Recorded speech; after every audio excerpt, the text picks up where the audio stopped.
এই দেখো, এই যে কাঠগোলাপ গাছটা দেখছো আপাতত তো বিশাল বড় হয়ে গেছে।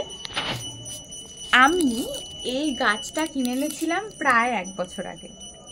মানে ধরো আমি যখন জব করতাম তখন আমাদের অফিসের নিচে একটা গাছ নিয়ে একটা দাদা বসতো, ওখান থেকে কিনেছিলাম।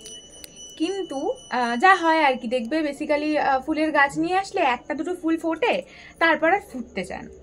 তো তাই জন্য আমার বেশ মনটা খারাপই হয়ে গেছিল যে এত শখ করে কাঠগোলাপ গাছ কিনলাম কিন্তু ফোটে না ফুল সেরকম।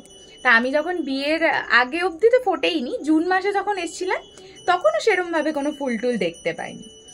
এইবারে মানে এটা হচ্ছে অক্টোবর, তাই তো, এইবারে যখন এসছি এবারে দেখছি পুরো থোকা থোকা ফুল ফুটেছে। দেখো বাপি এটাকে সার দিয়ে এত বড় করেছে। এটা যখন এনেছিলাম এই শুধু একটা এরকম ছিল, তাও এই ধরো না ছোট ছিল, তো বেশ ভালো লাগছে।